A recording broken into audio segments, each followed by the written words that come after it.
Maintenant, nous avons une autre solution pour ceux qui veulent éliminer le hametz de leur maison. C'est une cinquième solution. Alors, qu'est-ce qu'on va faire? Nous allons le vendredi avant Shabbat préparer des matzot d'une manière très spéciale. Alors, comment on va faire?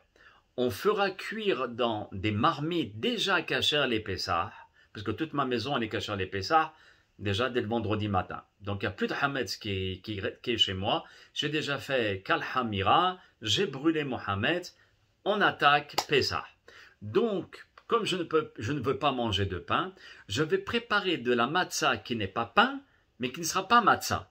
Alors Rabbi Obadia Yosef et beaucoup d'autres poskim nous donnent le conseil, afin de faciliter la situation, c'est de prendre des matzot normales, pas la matzah shmura, des matzot normales, et de cuire tous mes repas dans une marmite kasher les Pessah.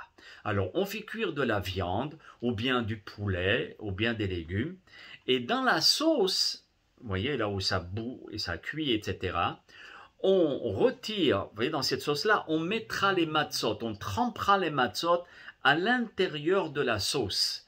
Bon, on enlèvera la marmite si possible, parce que ça va trop faire de dégâts. Alors, on enlève la marmite du feu, mais la marmite est quand même assez bouillante. Elle est encore bouillante. Donc, on placera dans la marmite autant de matzot qu'il est nécessaire pour tous les repas. Donc, au moins 2 matzot pour le vendredi soir, 2 matzot pour Shabbat matin et 2 matzot pour le Shabbat pour Seudat Shlishit.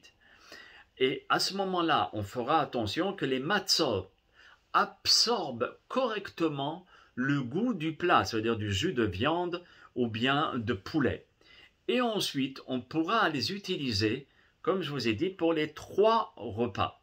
Il est recommandé de ne pas retirer les matzot du jus, vous voyez, dans le plat, jusqu'à ce qu'elles refroidissent, jusqu'à ce que la marmite refroidisse, donc on les laisse à l'intérieur, et on les retirera une fois que c'est plus ou moins froid, ou bien pas cher, ni chaud ni froid, et on les mettra dans du papier absorbant, ou du sopalin, etc. On mettra les matzot, si possible, on fera attention de ne pas les casser. Il est conseillé que la matzah soit entière, afin de réaliser la fameuse mitzvah de lehem mishne, d'avoir 2 pains. Ceci est valable pour toute l'année, de prendre toujours 2 pains entiers et de faire le motzi sur 2 pains. Même pour Pessah, on fera sur 2 matzot entières. Donc dans toutes les matzot qu'on va préparer, il y aura quand même 4 matzot, 2 pour le vendredi soir, 2 pour le vendredi à midi et 2 pour vendredi après-midi.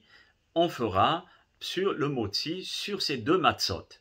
Donc comme je vous ai dit, ce sont des matzot normaux, mais qu'on aura trempés dans du jus. Il en est de même pour les matzot que l'on fait frire à l'huile, d'attendre qu'elles refroidissent et de faire attention qu'elles puissent être entières, de façon à réaliser la matzah de lehem mishne. Maintenant, écoutez bien, la matzah cuite elle peut être considérée amotzi lehem min haaretz que si elle comporte des morceaux entiers de moins de 30 grammes. Au moins de 30 grammes. Donc, celle qui est metougenet, frite, pas de souci. Mais celle qui est cuite, c'est ça la différence, il faut au moins qu'il y ait 30 grammes de matzah qui soit entière. Généralement, toutes les matzot font 30 grammes.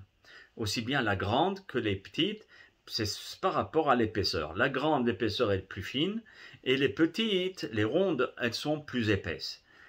Donc, pour la matzah qui sera cuite, il faut faire attention qu'elle soit quand même qu'elle soit entière, afin de réaliser la séouda avec.